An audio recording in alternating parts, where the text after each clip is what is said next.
नमस्कार, मैं हूं सुधीर चौधरी और डीएनए में आपका स्वागत है। आज हम पीओके में भारत की सर्जिकल स्ट्राइक के बारे में कई नई और विस्फोटक जानकारियां आपको देंगे। हमारे पास पीओके से चश्मदीदों द्वारा दिए गए कुछ ऐसे डिटेल्स आए हैं, ऐसी जानकारियां आई हैं जो आपको हैरान कर देंगी।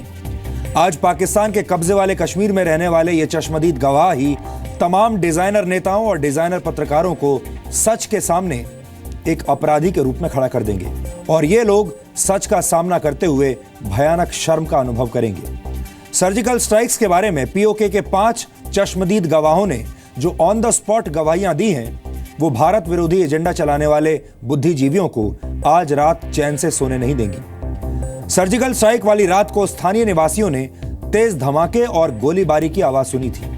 ऐसी खबर भी सामने आई है कि पाकिस्तानी सेना ने आतंकवादियों की लाशों को चुपचाप ठिकाने लगा दिया। आज पूरे देश को पता होना चाहिए कि भारतीय सेना के हमले के बाद पीओके में असल में हुआ क्या था।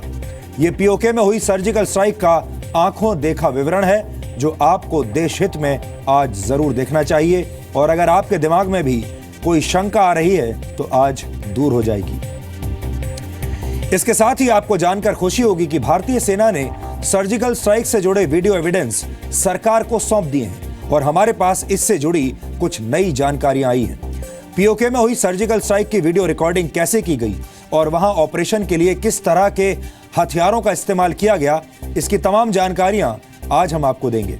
हमारे सूत्रों के मुताबिक ड्रोन से ली गई तस्वीरें इतनी साफ हैं कि आतंकवादियों के लॉन्च पैड से निकल रही आग की तेज लपटों को साफ साफ देखा जा सकता है। ये बात सुनकर आपको आज काफी सुकून मिलेगा और हमारा डीएनए टेस्ट देखने के बाद आपके मन में इस सुकून की मात्रा और ज्यादा बढ़ जाएगी।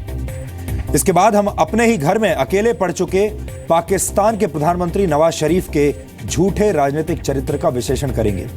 भारत के साथ तनाव के माहौल में एकता दिखाने के लिए आज पाकिस्तान में वहां की पार्लियामेंट का जॉइंट सेशन बुलाया गया था और इस सेशन में नवाज शरीफ ने जो कुछ भी बोला वो सिर्फ झूठ था। एक तरह से आप नवाज शरीफ के आज के भाषण को 21 सितंबर को यूनाइटेड नेशंस जनरल असेंबली में अंग्रेजी में दिए गए भाषण का उर्दू ट्रांसलेशन भी कह सकते हैं, क्योंकि अपनी संसद में भी नवाज शरीफ सिर्फ कश्मीर की ही बात करते रहे और आतंकी बुरहान वानी को कश्मीर का हीरो बनाने की कोशिश करते रहे। और इसके बाद भी वहां के विपक्ष ने नवाज शरीफ से कह दिया कि नवाज तुमसे ना हो पाएगा। इस बात को आज हम आगे डीएनए टेस्ट में विस्तार देंगे और आपको बताएंगे कि आज नवाज शरीफ ने अपनी संसद में कौन कौन से झूठ बोले। और आज आपको यह भी पता होना चाहिए कि खीर और कॉर्नफ्लेक्स बेचने वाली पाकिस्तानी सेना कश्मीर क्यों नहीं छीन सकती।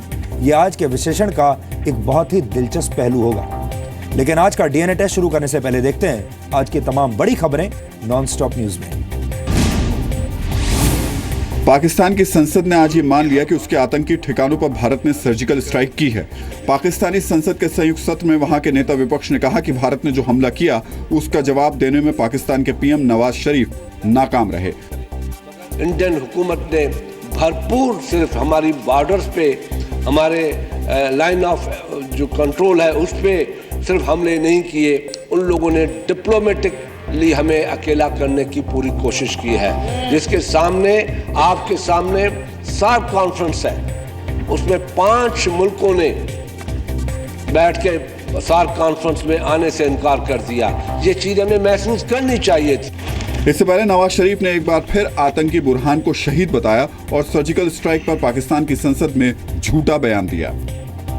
28 सितंबर को भारत ने जंगबंदी मुआहदा तोड़ते हुए लाइन ऑफ कंट्रोल से शदीद गोलाबारी की, जिससे पाक फौज के 2 बहादुर फर्जंद शहीद हो गए। इस बलाजवाज इश्तियाल अंगेजी का फौरी तौर पर मुअस्सर जवाब दे दिया गया। आतंकियों पर सेना के सर्जिकल स्ट्राइक का वीडियो फुटेज सरकार किसी दबाव में जारी नहीं करेगी। सूत्रों के मुताबिक सरकार ने उच्च स्तर पर यह फैसला लिया है। हालांकि अगर जरूरत हुई तो सही मंच पर सर्जिकल स्ट्राइक के सबूत पेश किए जा सकते हैं। सरकार के पास सर्जिकल स्ट्राइक के 3 तरह के सबूत हैं। इनमें यूएवी से ली गई तस्वीरें, सैनिकों के हेलमेट में लगे कैमरों में रिकॉर्ड हुई तस्वीरें और सैटेलाइट से ली गई तस्वीरें शामिल हैं। डीजीएमओ ने ली थी, ये उनका अधिकार है और उनका भी कर्तव्य है कि सरकार को की भी कार्रवाई की जानकारी दे। एक जमाना था राइटिंग डॉक्यूमेंट दिए जाते थे, अब जमाना बदल गया, क्लिप मिल गई, क्लिप दे दी। कैबिनेट की बैठक में प्रधानमंत्री नरेंद्र मोदी ने यह हिदायत भी दी है कि सर्जिकल स्ट्राइक पर सभी मंत्री नहीं बोले। जिनको सरकार की तरफ से कहा गया है, सिर्फ वही सर्जिकल स्ट्राइक पर बयान देंगे।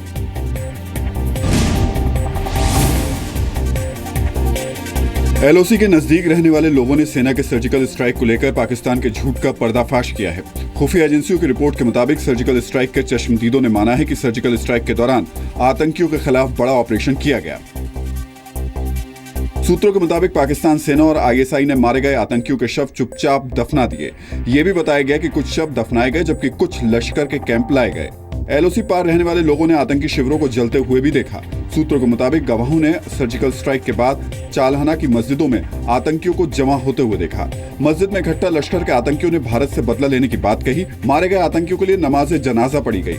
मस्जिद में जमा लश्कर के आतंकियों ने कहा कि भारतीय सेना के हमले के वक्त पाक सेना ने उनकी मदद नहीं की। सर्जिकल स्ट्राइक के वक्त आतंकी शिविरों में पाक सेना के जवान भी मौजूद थे, उन्हें भी भारी नुकसान हुआ है। सेना के 2 पूर्व प्रमुखों ने सर्जिकल स्ट्राइक के सबूत सौंपने की मांग को खारिज कर दिया है। जनरल जे सिंह ने कहा कि किसी को ये अधिकार नहीं है कि वो सेना की विश्वसनीयता पर सवाल उठाए। A nation has to do in its own self-defense. I think they're justified in carrying out such actions, and therefore let's not even question it. पूर्व सेना प्रमुख जनरल दीपक कपूर ने भी कहा कि सेना के दावे पर किसी को संदेह नहीं होना चाहिए। When they have issued out a statement in the form of their DGMO coming out and briefing the press, I don't think anyone, and I repeat, I don't think anyone should have any doubts. Surgical strike को लेकर कांग्रेस में अभी भी अलग अलग राय है। कल संजय निरुपम जहां सबूत मांग रहे थे, वहीं आज पीएल पुनिया ने कहा कि सबूत की कोई जरूरत नहीं है। जब डीजीएमओ सार्वजनिक रूप से प्रेस ब्रीफिंग में अपनी बात कहते हैं, वो हमारे लिए पर्याप्त है। उसके लिए किसी सबूत की कोई आवश्यकता नहीं है। वीडियो, सीडीओ, एविडेंस, ये सब फर्जी बातें हैं। पूर्व गृह मंत्री शिवराज पाटिल ने भी कहा है कि किसी की व्यक्तिगत टिप्पणी को पूरी पार्टी की राय नहीं समझना चाहिए। हमारी पार्टी, जब हमारे पार्टी का प्रेसिडेंट बोलेंगे तब, और रेजोल्यूशन लेके बोलेंगे तब। अब हमारे पार्टी के अंदर इतने लोग हैं, अब सारे कितने समझदार हैं, उनकी समझ कितने हद तक है, वो बेचारों को मन को मालूम है। अपने अपनी समझ के मुताबिक बोलते हैं। मैं अपनी समझ के मुताबिक बोल रहा हूँ। सर्जिकल स्ट्राइक के सबूत मांगने वाले दिल्ली के सीएम अरविंद केजरीवाल और कांग्रेस नेता संजय निरुपम के खिलाफ आज देश के कई शहरों में बीजेपी ने प्रदर्शन किया। लखनऊ में भारतीय जनता युवा मोर्चा के कार्यकर्ताओं ने केजरीवाल के खिलाफ विरोध प्रदर्शन किया। मुंबई में एबीवीपी ने संजय निरुपम के घर के बाहर प्रदर्शन किया। एबीवीपी कार्यकर्ताओं ने निरुपम के घर में दाखिल होने की कोशिश भी की। There is no need to respond such irresponsible comments and demands. BJP नेता सुब्रमण्यम स्वामी ने दिल्ली सरकार को बर्खास्त करने की मांग की है। मुझे लगता है कि जांच करनी चाहिए कि कहीं पाकिस्तान का प्रेरणा से तो नहीं कर रहे हैं। इसी बात पर दिल्ली गवर्नमेंट को डिसमिस कर देना चाहिए। सोमवार को केजरीवाल ने वीडियो मैसेज जारी कर सबूत मांगा था, जबकि मंगलवार को संजय निरुपम ने सर्जिकल स्ट्राइक को फर्जी बताया था। पाकिस्तान की तरफ से सीज फायर का उल्लंघन आज भी जारी रहा। लाइन ऑफ कंट्रोल पर कई जगह पाकिस्तान की ओर से फायरिंग की गई। अखनूर के पल्लनवाला, पुंछ के शाहपुर और मेंढर सुंदरबानी में पाकिस्तान की तरफ से जमकर गोलीबारी की गई। भारतीय सेना की चौकियों और गाँव वालों को निशाना बनाते हुए फायरिंग की गई। भारत की तरफ से भी इसका जवाब दिया गया। आज शाम को पाकिस्तान ने अनप्रोवोक्ड सीज फायर वायलेशन किया है। 5 बजे सुंदरबनी सेक्टर में और 5:30 बजे कृष्णा घाटी सेक्टर में स्मॉल आर्म्स, ऑटोमेटिक्स और मोटार के गोले दाग कर उसका मुंह तोड़ जवाब दिया गया है भारतीय सेना द्वारा। इस वक्त सीज फायर उल्लंघन जो है वो जारी है। सर्जिकल स्ट्राइक के बाद पाकिस्तान लगातार सीज फायर का उल्लंघन कर रहा है। एलओसी से सटे गांव में मोर्टार भी दागे गए हैं। इसकी वजह से इलाके के लोग डरे हुए हैं। लोग बंकरों में छुपकर अपनी जान बचा रहे हैं। पाकिस्तान 100 आतंकवादियों को भारत में घुसपैठ कराने की साजिश रच रहा है। सूत्रों के मुताबिक सीसीएस यानी रक्षा मामलों की कैबिनेट कमेटी में सुरक्षा सलाहकार अजीत डोवाल ने इस बात की जानकारी दी है। एनएसए ने बताया है कि पाकिस्तान आर्मी ने दर्जनों लॉन्च पैड तैयार कर रखे हैं। पाकिस्तान ऐसा करके सर्जिकल स्ट्राइक का बदला लेना चाहता है। एनएसए ने आशंका जताई है कि सर्दियों से पहले जम्मू कश्मीर में आतंकी घुसपैठ की कोशिशें तेज हो सकती हैं।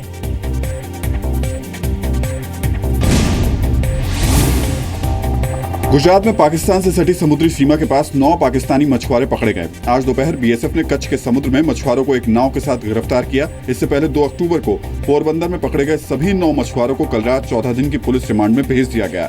इनमें से 2 के पास से बांग्लादेश की करेंसी और मोबाइल भी मिले हैं। आरोपियों से पूछताछ की जा रही है। 20वीं सदी के मशहूर फ्रेंच पेंटर जॉर्जेस ब्रेक का कहना था, truth exists, only falsehood has to be invented, यानी सच हमेशा मौजूद रहता है लेकिन झूठ का आविष्कार करना पड़ता है। पाकिस्तान के कब्जे वाले कश्मीर में भारतीय सेना की पैरा स्पेशल फोर्सेज की सर्जिकल स्ट्राइक के बाद हमारे देश में मौजूद डिजाइनर पत्रकारों, डिजाइनर नेताओं और पाकिस्तान प्रेमियों की मंडली ने इसी तरह झूठ का आविष्कार किया और सर्जिकल स्ट्राइक पर सवाल उठाकर भारतीय सेना का अपमान किया। लेकिन जब सच को झूठ के काले रंग से ढकने का प्रयास किया जाता है तो ऐसी स्थिति में चुप रहना सच का घोर अपमान करने के बराबर है। इसलिए आज डीएनए में सबसे पहले हम ऐसे लोगों के दूषित विचारों पर शब्दों वाली सर्जिकल स्ट्राइक करेंगे। सर्जिकल स्ट्राइक के बारे में पीओके के 5 चश्मदीद गवाहों ने जो ऑन द स्पॉट गवाही दी है, वो ऐसे बुद्धिजीवियों को आज रात चैन से नहीं सोने देगी। आपको बता दूं कि लाइन ऑफ कंट्रोल के पार पाकिस्तान के कब्जे वाले कश्मीर में भारतीय पत्रकारों को कवरेज करने की इजाजत नहीं है। वहां सिर्फ पाकिस्तान का मीडिया ही जा सकता है।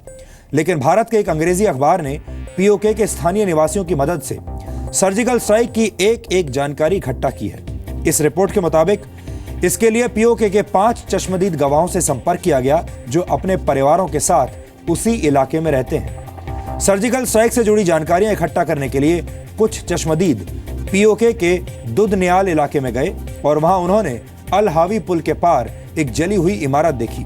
चश्मदीद गवाहों के मुताबिक पीओके में किशनगंगा नदी पर मौजूद अल हावी पुल मेन बाजार को एक इमारत से जोड़ता है जहां पर पाकिस्तान की सेना और लश्कर तैयबा दोनों के कंपाउंड्स बने हुए हैं। स्थानीय नागरिकों ने इन चश्मदीद गवाहों को यह बताया कि पुल के पार से तेज धमाकों की आवाज सुनी गई थी। उन्हें बताया गया कि सर्जिकल स्ट्राइक वाली रात को स्थानीय निवासियों ने तेज धमाके और गोलीबारी की आवाज सुनी थी। पीओके में लीपा नाम के छोटे से इलाके में भी पैरा स्पेशल फोर्सेज के कमांडोज ने आतंकवादियों के लॉन्च पैड्स पर हमला किया था। खैराती बाग इलाके में गांव वालों ने बताया कि सर्जिकल स्ट्राइक के दौरान लश्कर के कब्जे वाली एक इमारत गिरा दी गई। इतना ही नहीं, नीलम नदी के पार अत मुकाम इलाके में भी फायरिंग और धमाकों की आवाजें सुनी गई। चश्मदीद गवाहों का कहना है कि 29 सितंबर की सुबह 5 बजे 6 आतंकवादियों की लाशों को ट्रक में लादकर चलहाना ले जाया गया था। और आपको बता दें कि चलहाना में आतंकवादी संगठन लश्कर तैयबा का आतंकी कैंप है जहां आतंकवादियों की लाशों को दफना दिया गया। 30 सितंबर को लश्कर की एक मस्जिद में एक मौलवी ने सर्जिकल स्ट्राइक में मारे गए आतंकवादियों का जिक्र किया और भारत से बदले की बात भी कही। यानी सर्जिकल स्ट्राइक पर जो नेता, पत्रकार और बुद्धिजीवी भारतीय सेना की मंशा पर सवाल उठा रहे हैं, उन्हें खुद पाकिस्तान के कब्जे वाले कश्मीर में रहने वाले स्थानीय निवासियों ने सच का आईना दिखाने का काम किया है। लेकिन ये सिर्फ कुछ जानकारियां हैं जो अभी मैंने आपको दी। हमारे पास डिजाइनर नेताओं और पत्रकारों को परेशान कर देने वाले इस सबूत का आज दूसरा भाग भी मौजूद है। लेकिन इसके बारे में संपूर्ण जानकारी देने से पहले आप ये देखिए कि भारतीय सेना के हमले के बाद पीओके में हुआ क्या था। ये पीओके में हुई सर्जिकल स्ट्राइक का आंखों देखा हाल है।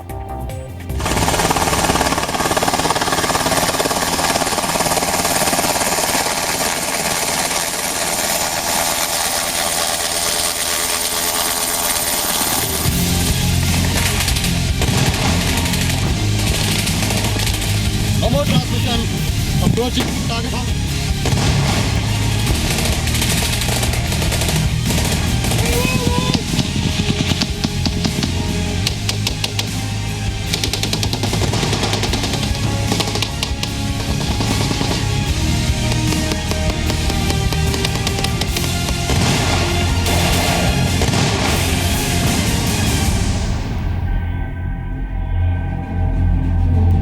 तमाम गवाहों और सबूतों के मद्देनजर जी न्यूज पाकिस्तान के कब्जे वाले कश्मीर में आतंकवादियों के लॉन्च पैड पर भारत के पैरा स्पेशल फोर्सेस की तरफ से किए गए सर्जिकल स्ट्राइक की पुष्टि करता है।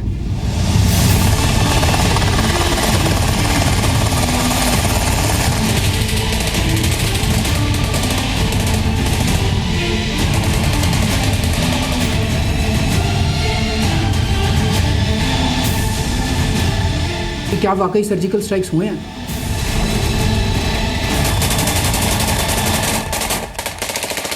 जो भी सर्जिकल स्ट्राइक का दावा सरकार कर रही है वो सही है या गलत है, मुझे नहीं, मेरे हिसाब से तो फेक लग रहा है। अपनी आर्मी की विश्वसनीयता को सुरक्षित रखने के लिए, इन्हें गलत साबित करने के लिए जो भी कर सकते हैं करना चाहिए।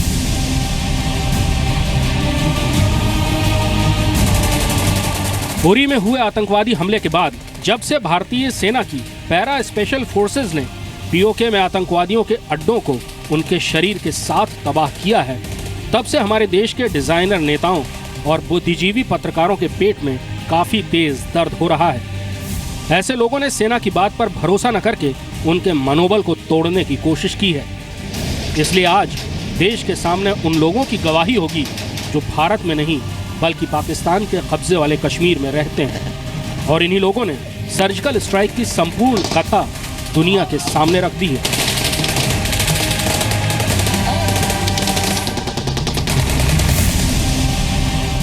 लेकिन वो लोग जिन्हें सेना की कार्रवाई पर संदेह है या फिर उनके दिमाग में ऐसी बात है कि पीओके में आतंकवादियों का किसी तरह का कोई लॉन्च पैड नहीं है, तो उनके दिमाग की बत्ती जलाने के लिए सबसे पहले उन्हें पीओके में ऑल पार्टीज नेशनल अलायंस के चेयरमैन रहे आरिफ शाहिद की ये बात सुनानी जरूरी है, जो उन्होंने अपनी मौत से 1 साल पहले कही थी।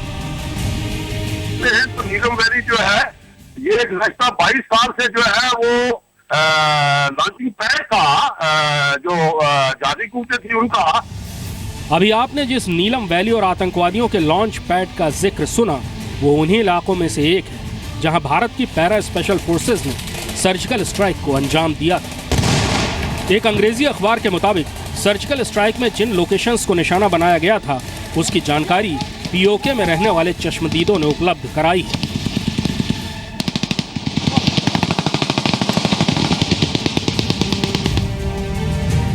रिपोर्ट के मुताबिक इसके लिए 5 चश्मदीदों से संपर्क किया गया था। ये वो लोग हैं जो अपने परिवार के साथ एलओसी के उस पार रहते हैं। इन्हें एक एनक्रिप्टेड चैट सिस्टम से सवाल भेजे गए थे ताकि कोई उसे डिकोड न कर पाए। सर्जिकल स्ट्राइक की जानकारी देने वाले 2 चश्मदीदों ने बताया कि वो पीओके में दुधनियाल तक गए थे। ये एलओसी से सबसे नजदीक कुपवाड़ा में मौजूद भारतीय सेना की पोस्ट गुलाब से करीब 4 किलोमीटर दूर है। चश्मदीदों ने जो जानकारी दी उसमें बताया कि उन्होंने अल हावी पुल के पार एक बिल्डिंग देखी। अल हावी पुल बिल्डिंग को मुख्य बाजार से जोड़ता है। इस कंपाउंड को मिलिट्री और लश्कर तैयबा दोनों इस्तेमाल करते हैं। अल हावी पुल वो अंतिम पॉइंट है जहां एलओसी पार करके घुसपैठ करने वाले आतंकवादियों को हथियार मुहैया कराए जाते हैं। स्थानीय लोगों ने एक चश्मदीद को बताया कि उन्होंने तेज धमाके की आवाज सुनी थी। संभव है कि ये आवाज 84 mm की कॉर्ल गुस्ताव रॉकेट लॉन्चर की आवाज रही हो। गोलियों की आवाजें अल हावी पुल के पार से देर रात तक आती रही। चश्मदीद ने यह भी बताया कि लोग डर की वजह से घटना को देखने के लिए घर से बाहर नहीं निकले, इसलिए वो भारतीय जवानों को नहीं देख पाए। अगले दिन उन्हें लश्कर के लोगों ने इकट्ठा किया और बताया कि उन पर हमला हुआ था। अगले दिन ही 5 या शायद 6 आतंकवादियों की लाशों को ट्रक में लाद कर ले जाते भी देखा गया। आतंकवादियों की लाशें नीलम नदी के पार मौजूद लश्कर के चिल्हाना कैंप तक लाई गई, जहां उनकी लाशों को दफनाया गया और नमाज जनाजा भी पढ़ी गई। एक चश्मदीद चिल्हाना में लश्कर से जुड़ी एक मस्जिद में भी मौजूद था। उसके मुताबिक एक मौलाना ने सर्जिकल स्ट्राइक में मारे गए अपने लोगों की बात कही और साथ ही साथ लश्कर तैयबा के आतंकवादियों ने पाकिस्तानी सेना पर उनकी सुरक्षा न कर पाने का आरोप लगाया। आतंकवादियों को ये कहते भी सुना गया कि जल्द ही भारत को ऐसा जवाब दिया जाएगा जो वो कभी नहीं भूलेगा।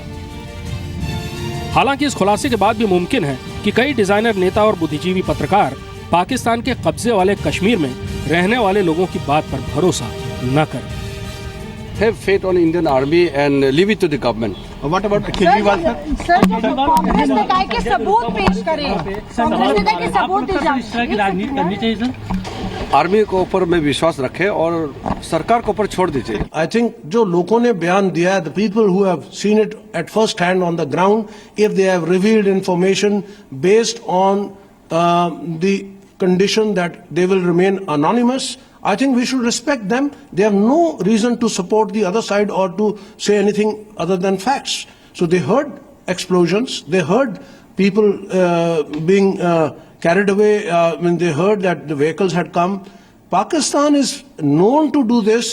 They will clean up the area of operation where they have casualties and then bring outsiders and say, देखिए यहाँ तो कुछ भी नहीं हुआ, इसको साफ सफाई कर देते हैं, and then they say तो कुछ भी नहीं हुआ, and casualties get disposed. देखिए, जब फौज खड़े होके ये बात कहती है कि उन्होंने नियंत्रण रेखा के ऊपर कुछ ऑपरेशन किया है, तो ये बात सर्वमान्य है कि जब फौज कहती है कि हमने कुछ किया है तो उसके ऊपर कोई टोका टाकी नहीं होनी चाहिए। जो हमारे शत्रु हैं, जैसे जयचंद ने मोहम्मद गोरी का फायदा उठाया, वैसे ही ये लोग भी पाकिस्तान की बातों पर निर्धारित अपने आलोचना रख रहे हैं।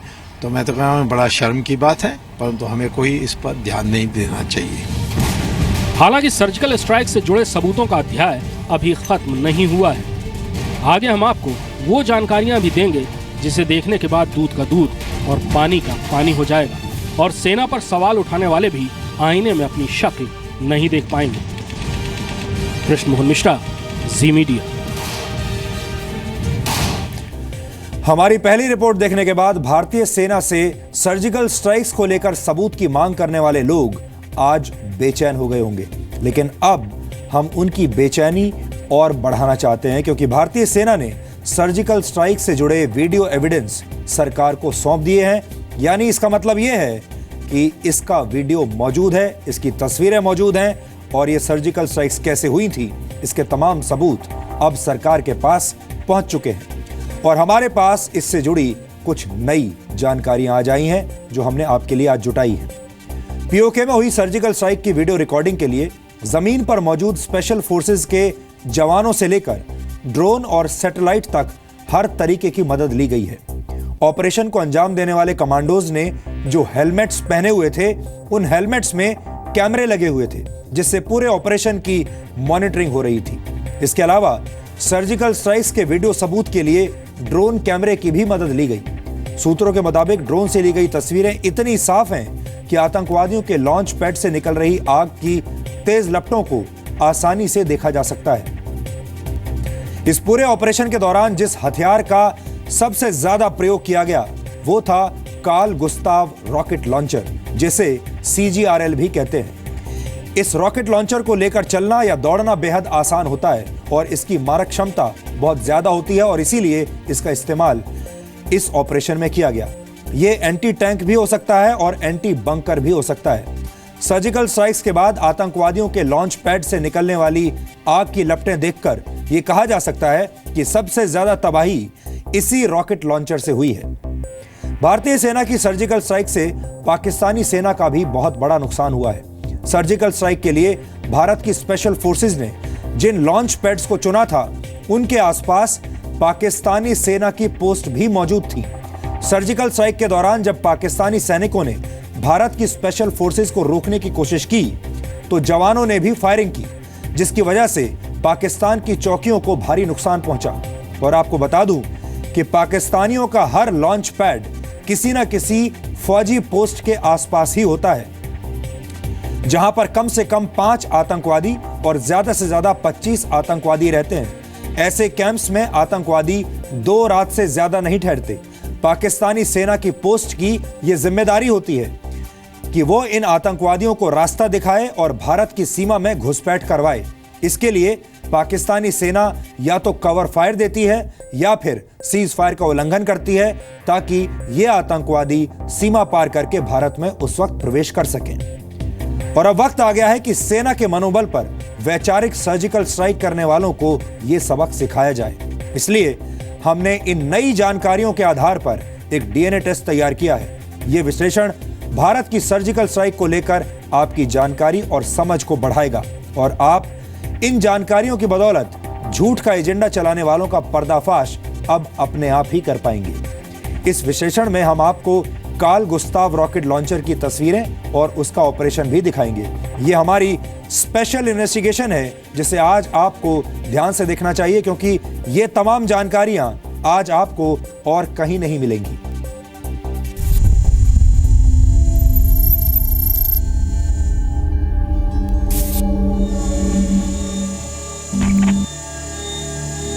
Do you read me?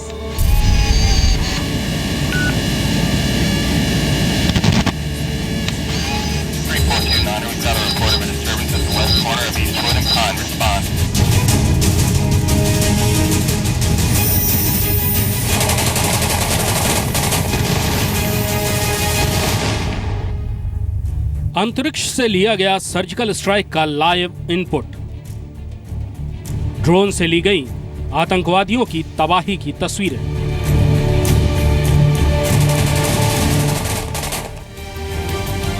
Para special forces के हेलमेट में लगे कैमरे भी हैं सर्जिकल स्ट्राइक के गवाह।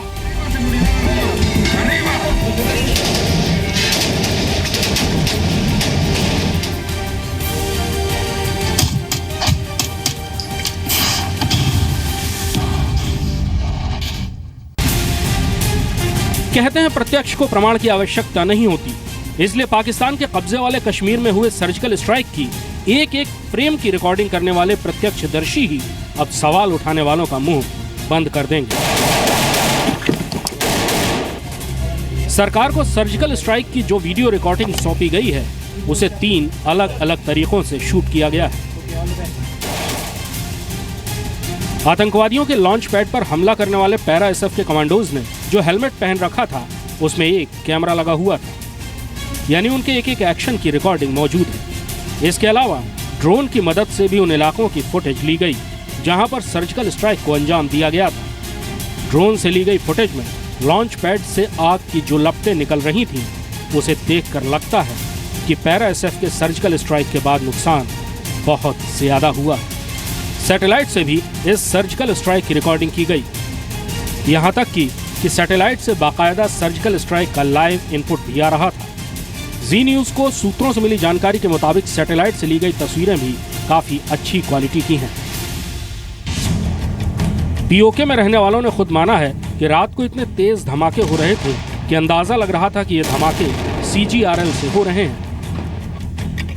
ये पैरा एसएफ का एक खास हथियार है। सेना के सूत्रों ने बताया है कि दरअसल पत्थरों के बंकरों और संगरों के अलावा जंगल में बने आतंकवादियों के अड्डों को भी CGRL ने ही धूल में मिलाया है।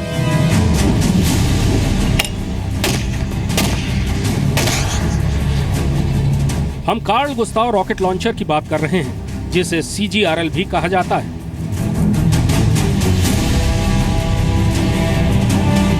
हम DNA में पहले भी कार्ल गुस्ताव रॉकेट लॉन्चर का विश्लेषण आपको दिखा चुके हैं।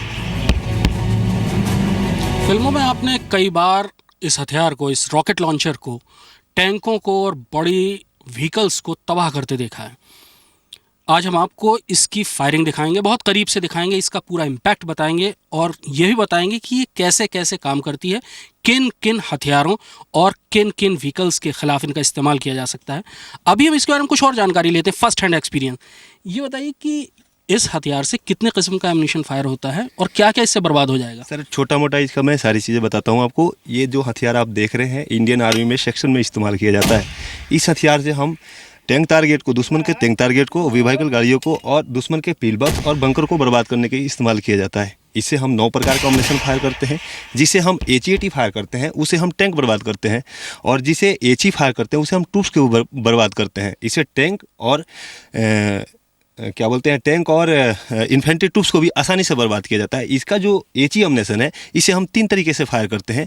एक एयर बर्स्ट करते हैं, दूसरा तना बर्स्ट करते हैं और तीसरा ग्राउंड बर्स्ट करते हैं। अगर दुश्मन खुले मैदान में इस प्रकार से ट्रैक कर रहा हो तो हम एयर बर्स्ट फायर करके उसको बर्बाद करते हैं। अगर दुश्मन कहीं किसी झाड़ी या उसके नीचे छिपा हुआ हो तो उसको हम तने बर्स्ट करके उसको बर्बाद करते हैं। अगर दुश्मन किसी सतह पे लेटा हुआ हो तो उसे हम ग्राउंड बर्स्ट करके बर्बाद करते हैं। और इसका जो मेन वेपन है इसे हम टैंक के बरखिलाफ इस्तेमाल करते हैं। इसका पेनिट्रेशन टैंक में 400 mm है, या उसे 16 इंच बोल सकते हैं, उसके अंदर घुसता है और फिर उसको बर्बाद करता है। ये अगर देखा जाए जितना दिखता है बड़ा वेपन और जितना इसका साउंड लेवल है, उस हथियार को देखते हुए उसका जो फायरिंग है बहुत ही एक्यूरेट है।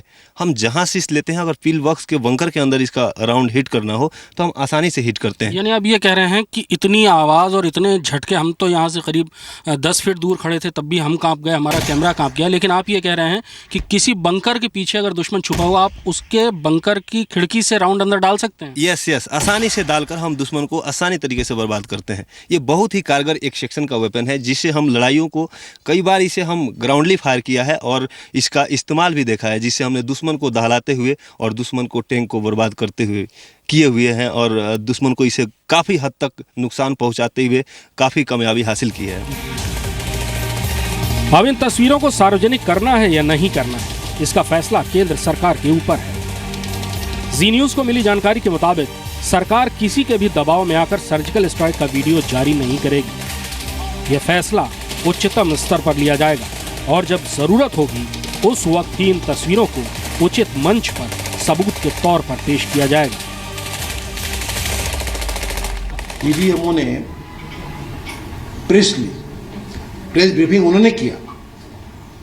मंत्री महोदय मनोहर पर्रिकर जी ने प्रेस नहीं ली, प्रधानमंत्री जी ने ली, एचएम राजनाथ सिंह जी ने भी नहीं ली, डीजीएमओ ने ली थी। ये उनका अधिकार है और उनका भी कर्तव्य है कि सरकार को की भी कार्रवाई की जानकारी दे। एक जमाना था राइटिंग डॉक्यूमेंट दिया जाते थे, अब जमाना बदल गया, क्लिप मिल गई, क्लिप दे दी।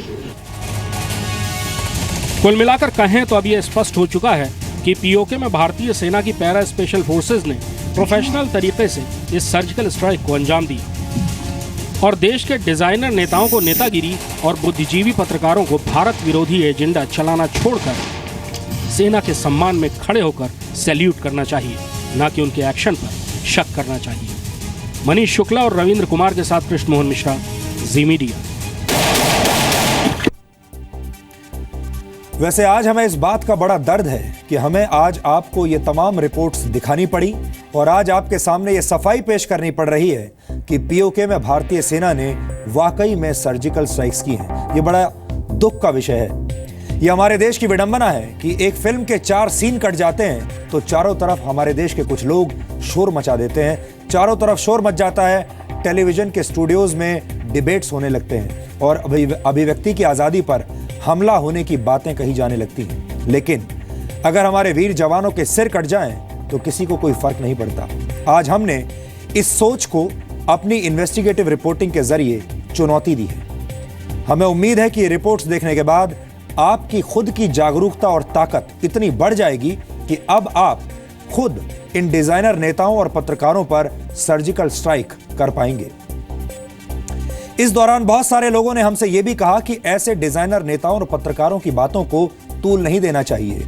ये तमाम लोग अपनी दुकानें चला रहे हैं, अपने निजी फायदे के लिए भारतीय सेना पर शक पैदा कर रहे हैं और हमें ऐसे लोगों को तूल नहीं देना चाहिए, इन्हें इग्नोर करना चाहिए। लेकिन आज का जमाना वो है जब दुष्प्रचार बहुत तेजी से फैलता है। सोशल मीडिया पर लगातार कैंपेन्स की जाती हैं। सोशल मीडिया पर कैंपेन्स चलाने के लिए, दुष्प्रचार करने के लिए बाकायदा ऐसे लोगों को रखा जाता है जो कि पैसा लेकर झूठे ट्वीट्स करते हैं, जो कि पैसा लेकर फेसबुक पर और सोशल मीडिया पर दुष्प्रचार करते हैं। और एक कहावत भी है जिसमें कहा गया है कि जब तक सच अपना जूता पहनता है तब तक झूठ आधी दुनिया का चक्कर लगा चुका होता है। और इसीलिए हमें लगा कि आज ये स्पष्टीकरण देना, चाहे ये कितना ही दर्द भरा काम हो, ये आज ज़रूरी है। आज हम आपके सामने ये सबूत पेश करें, आपको ये जानकारियां हम दें ताकि आगे से, इस पल के बाद से कोई भी भारतीय सेना पर सवाल न उठा पाए और अगर उठाए भी तो आपके पास उसका जवाब देने के लिए पूरी जानकारी होनी चाहिए।